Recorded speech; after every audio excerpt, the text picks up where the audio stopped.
Graça e paz seja sobre a tua vida hoje e sempre. Deus te abençoe, te ilumine, te guarde. Você é uma bênção diante do Senhor. Você é luz. Luz e vida. A Bíblia diz que nós somos luz desse mundo, né? Então estamos falando acerca do conceito da salvação. A ideia da salvação, os conceitos da salvação, essa é a segunda parte. A questão que nós aprendemos, né, como é mais ou menos os conceitos, como é que foi gerado a salvação, o que é a salvação, por que Jesus Cristo veio, por que ele teve que morrer, né? Ele teve que morrer pelos nossos pecados, para cumprir a lei, porque a lei dizia que todo aquele que pecar, isso morrerá. Então Cristo morreu. E aquele sangue de Jesus, ele é a semente de vida que nasce em nossos corações. Aquela carne moída e pisada, é a semente de vida que veio germinar em nosso coração para nos trazer vida. E de sorte é que a morte de Cristo representa vida para nós. Desde a antiguidade se matava um cordeiro para representar a salvação. E esse cordeiro apontava para Cristo Jesus. Né? Jesus Cristo é o Cordeiro de Deus que veio tirar o pecado do mundo. E ele morreu. Por que ele morreu? Porque as nossas forças não eram suficientes para cumprir a lei da qual nos enrolamos. Ou seja, quando Adão caiu, que era o representante de toda a nossa raça, ele nos enrolou em uma lei que levava ele e todos nós para a morte eterna. Mas Cristo Jesus veio, morreu por nós, porque um homem representa a multidão, como Adão representou todos nós, e todos nós morremos em Adão, então Cristo representa todos nós, e morreu para nos dar vida. Esta é a filosofia principal da salvação. O resto que se prega, a salvação é minha, a salvação é tua, a salvação é de nós dois, é questão partidarista, ou seja, as pessoas elas querem deter a salvação para si mesmas. Nós somos crentes, então somos salvos em Jesus. Por que vocês são salvos em Jesus? Porque eu levantei a mão. A outra vai dizer, porque eu não assisto televisão. A outra vai dizer, porque eu sou certo. Acaba que, né? Eu sou correto, justo, e santo, e santo, e santo, e santo, e santo. A outra vai dizer, porque eu não raspo as pernas, não raspo o sovaco. Então, são declarações que são pequenininhas perante a grande salvação do Senhor Jesus Cristo. De fato que todos nós que estamos nesse mundo estamos perdidos sem Cristo e salvos com Cristo, né? Aí vem outras ideias, né? Quem será salvo? Quem é salvo? Né? Então muita gente religiosa tenta explicar isso toda hora, né? E alguns se limitam a uma visãozinha deste tamanho. Nós, e tu e eu e tu, tu e eu e tu somos salvos. Eita, coisa boa, e ficam contentes e ficam alegres. Amém, porque somos limitados, a nossa mente é limitada, né? E podemos cometer erros incríveis em nossas ideologias. As nossas ideologias são muito fracas e todo pensamento é torto. Podemos ser passíveis de errar. Podemos errar, pensar errado. Temos que admitir isso, né? Porém, a tentativa de posse da salvação é algo histórico, né? Algo histórico. Quando as igrejas tentaram tomar posse de Deus, quando os judeus tentaram tomar posse de Deus, Jesus Cristo exemplificou isso na vinha, né? Que um homem contratou os empregados para tomar conta de uma vinha, e ele mandava servos, né, ir lá nessa vinha para receber o que lhe é devido.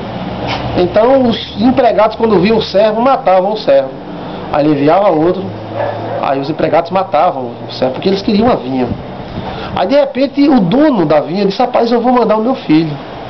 Eles vão ver o meu filho e vão temer, vão saber que é o herdeiro.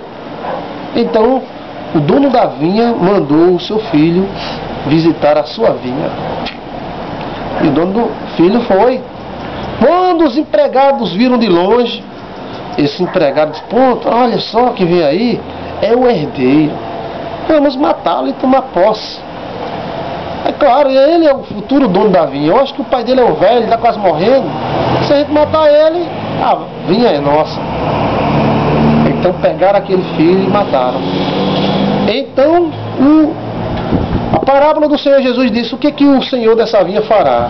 virá e destruirá os empregados iníquos. E foi o que aconteceu.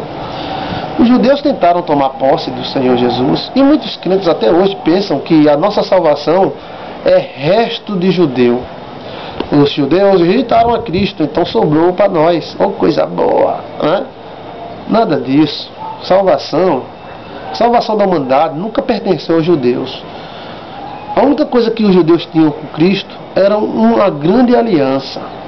E eles foram beneficiados demais, e até hoje comem o melhor dessa terra, e são os ricaços desse mundo. Os bancos nasceram dentro das sinagogas dos judeus, né? Então eles foram muito bem pagos. Mas a salvação nunca foi deles. Apenas o Messias iria vir deles. Mas eu tenho certeza que de uma forma ou de outra, Deus se revelou a todos os homens dessa terra. Israel caiu, foi cortada, e a igreja foi enxertada. Mas hoje, nós centralizamos muito a salvação nos judeus. Graças a Deus, aleluia. Eita, glória a Deus, porque os judeus rejeitaram a Cristo e sobrou para nós. Olha que coisa boa. A sua salvação não é resto de judeu. Não. Se os judeus não tivessem rejeitado a Cristo, hoje eles seriam uma nação sacerdotal, seria a igreja católica, a igreja evangélica. Então, como nação, eles foram rejeitados, e hoje eles são como qualquer outras. Porque a única coisa que o judeu não quer ser é ser igual a todo mundo. Ele não quer, ele quer ser diferente e melhor. Ele é igual a você e eu. Não adianta esse elogio exagerado dos judeus.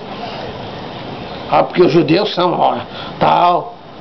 Bem, aí é uma questão de cada um, você ali para fazer o que quiser. Mas a salvação nunca pertenceu aos judeus. Ou seja, nós somos o dono da salvação. A salvação veio dos judeus, porque Jesus Cristo veio deles, mas não era deles. A semente de Cristo Jesus veio deles. Graças a Deus por Maria, por José e por toda a história.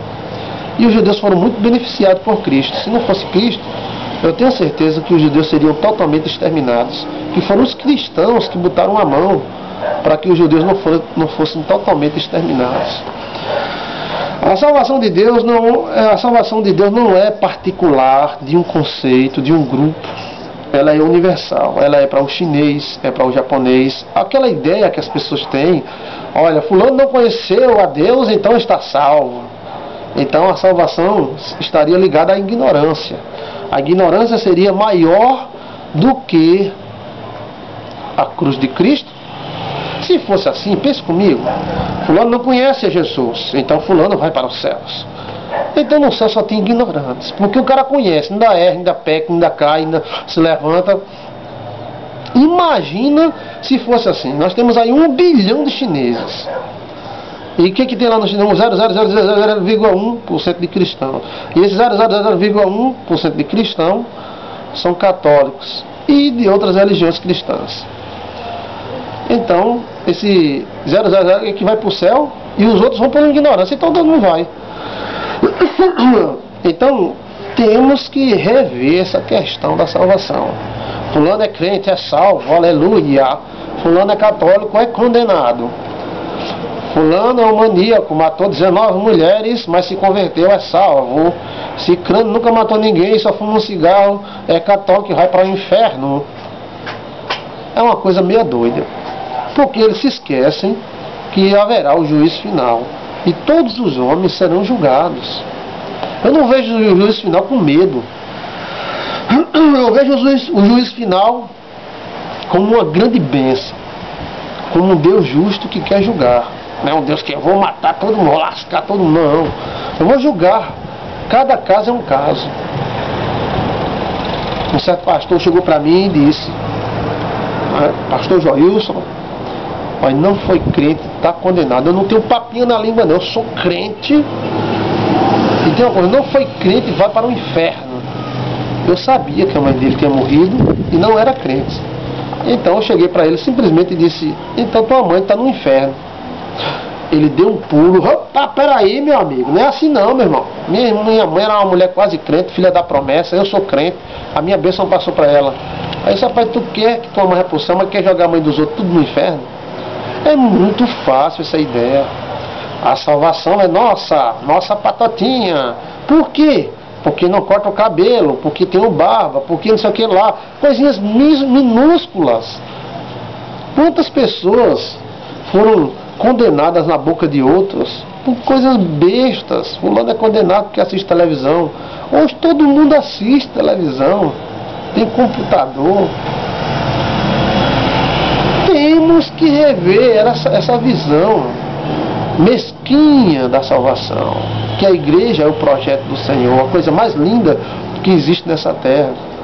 Mas grupos e denominações e facções não são detentoras da salvação, não são posseiras da salvação. A salvação de Deus é muito maior do que a nossa minúscula ideia sobre ela.